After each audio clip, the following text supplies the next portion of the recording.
Hey guys, I'm fixing to debunk 5 myths that you guys may have heard about epoxy. Okay, myth number 1. You can't pour on MDF. It is a subpar material for countertops. That's not true. We use MDF every day in our business and our installs, and it is absolutely perfect. There are houses all over the United States that have laminate countertops. Have you ever looked underneath a laminate countertop? Full of particle board.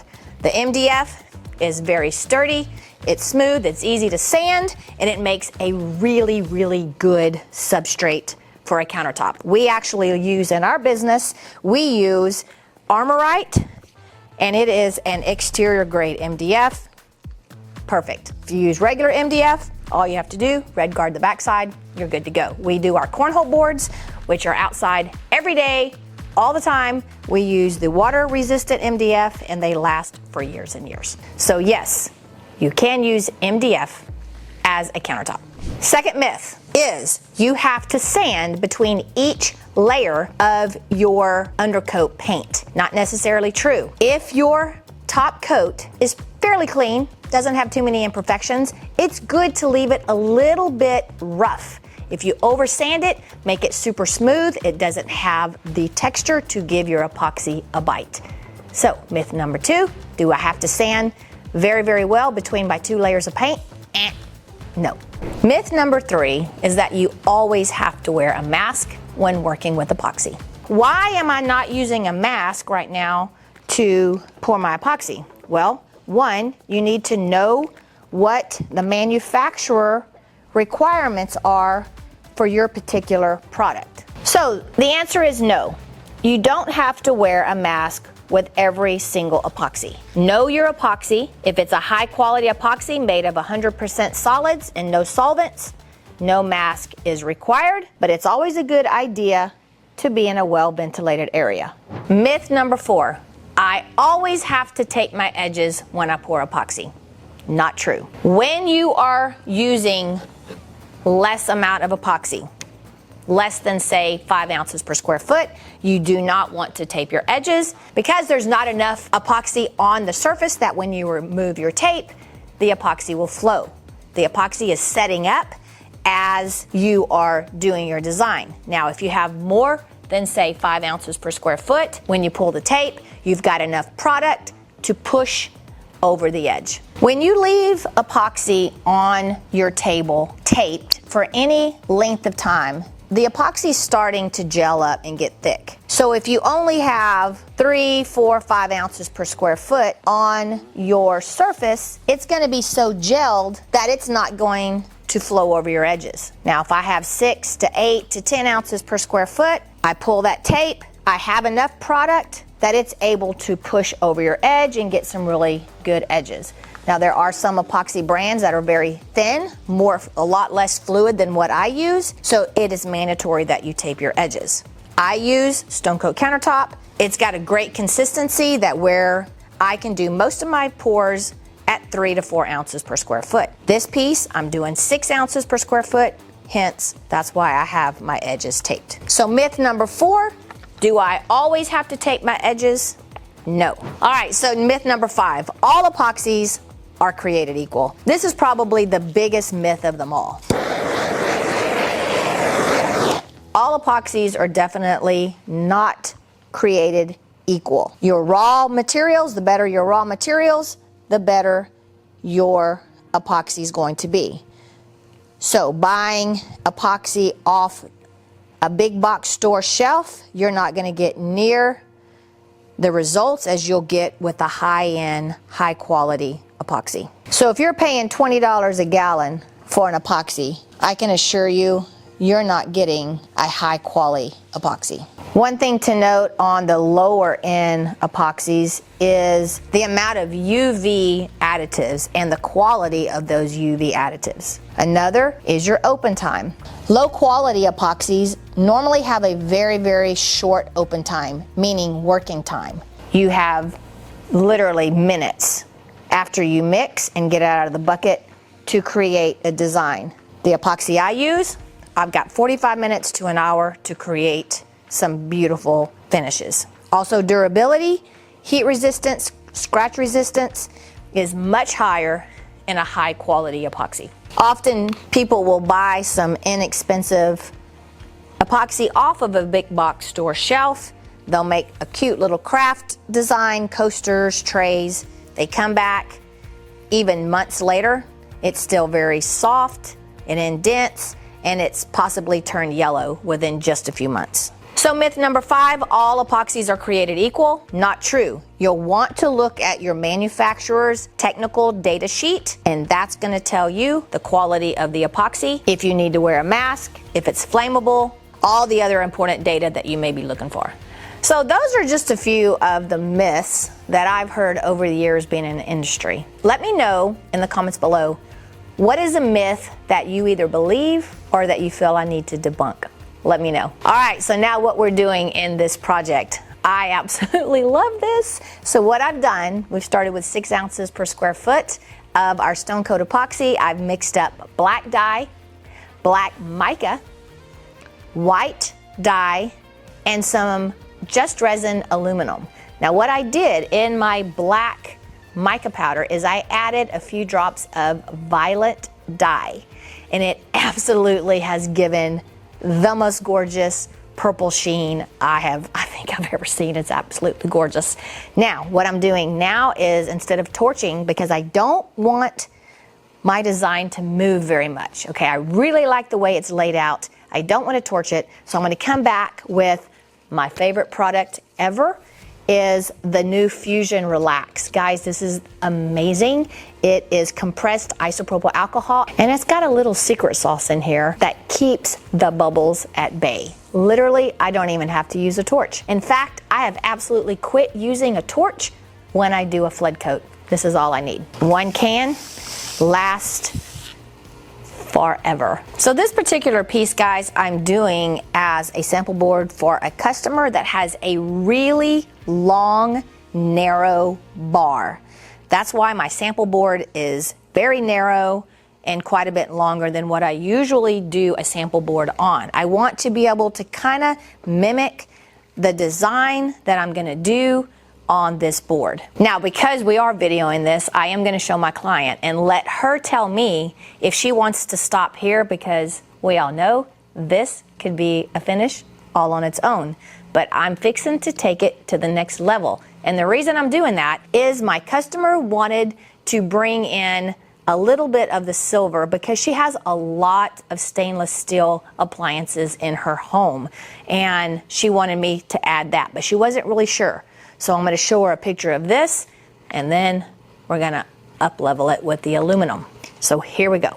All right, so I really want to be kind of particular where I put my aluminum, just because I don't want to mess up some of these designs. I really love some of these areas, so I'm not going to put a ton of it in there.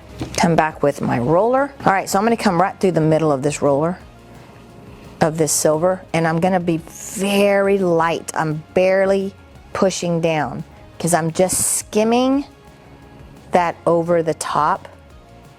So when we do designs, we try to use the least expensive, easily obtainable tools.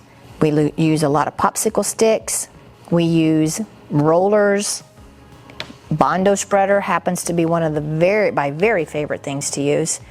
But we want to make this easy and affordable, not only for the professional, but for the DIYer. All right, now all I'm doing is kind of dragging my stick, kind of creating some very, very light accent pieces. Oh, I love that. So guys, what do you think? Do you like it with the aluminum, or should I have just stayed with the colors that I had? All right, so I'm going to add a little bit of silver in this dark area here. It just doesn't seem like it's very balanced. So I'm going to come in here and add a little bit of that, and very lightly. Now for a piece this small, I probably should be using like a 4-inch roller, but I didn't have any, so I opted for this 6-inch. A 4-inch would have been a little easier to maneuver on this smaller board. Okay, I like that a little bit better. Now there's a couple of things I don't like. I don't like this blob here. So I'm going to take it and just kind of move it and bring it in. So for those of you that are just now finding my video, I'm Rhonda Draculis with RK3 Designs, and welcome. If you've been following us for years, all the way back to the beginning, I thank you so much for being loyal to us and giving us so much support over the years. I always hear in the comments, man, I love this. It looks so easy. You make it look so easy. I'm so scared to do my own project. Well, let me give you some advice, some pro tips. Don't be scared, okay? Do sample boards. This product is so easy to work with. You saw right there, as I'm talking, I'm creating. I saw a piece I didn't like, stuck a popsicle stick in it, and I fixed it. So don't be scared. You have to allow the epoxy to kind of tell you what direction to go into and not try to rush it. I've been here probably messing with this piece for close to 45 minutes, and I still have plenty of time. I'm not panicked. I can kind of watch it evolve over time. We've got plenty of videos all the way from how to prep, all the way to doing a flood coat and doing the ultimate top coat. We walk you through every step, and I'm also available to you guys anytime. Give me a call. I would love to help you create your dream piece. If you want a little bit more hands-on experience, hands-on training, we offer some amazing classes and have for over 8 years.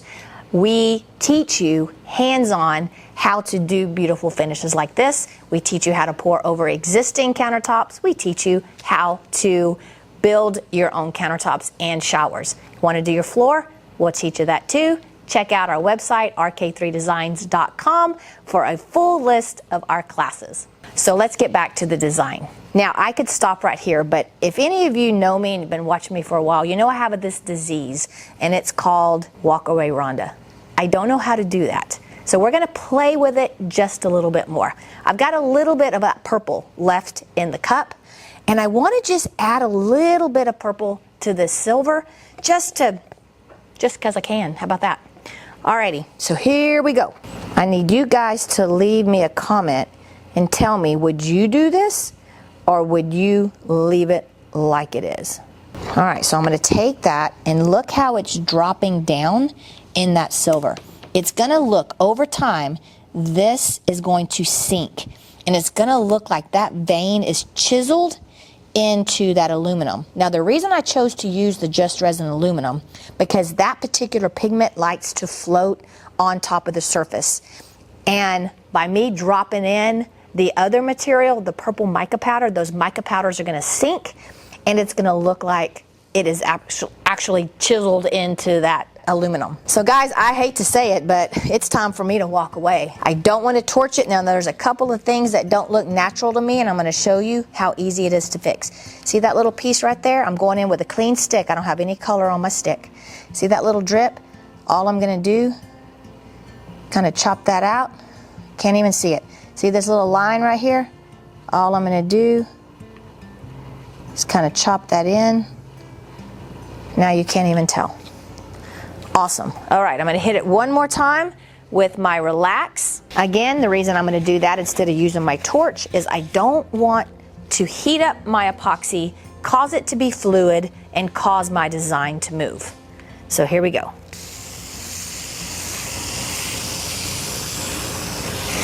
All right, so the next step is, if I were going to actually use this piece as a table or something, I would sand it with 220, pour a clear flood coat with the stone coat epoxy, the same product that I used here, at 3 ounces per square foot, no taping. Let that cure, and then if I wanted to take it to the next level of durability, I would apply the ultimate top coat, either in a gloss or a matte. What would you do? Gloss or matte? Let me know. All right, guys, so what do you think? Should I walk away? Yes, I should, but no, I'm not. Guess what? I forgot. I had this little secret sauce. Guys, this is the Fuzion Majestic Blue mica powder. So what this is, it's mica powder, just like I put in the finish, but it's put into some compressed isopropyl alcohol, and it is so much fun. So let's do it, all right? So that's what you get when you hang out to the end of our videos. You get to see the cool stuff. All right, here we go. So all of these colors, and I've got a ton of them, are available on our website, rk3designs.com.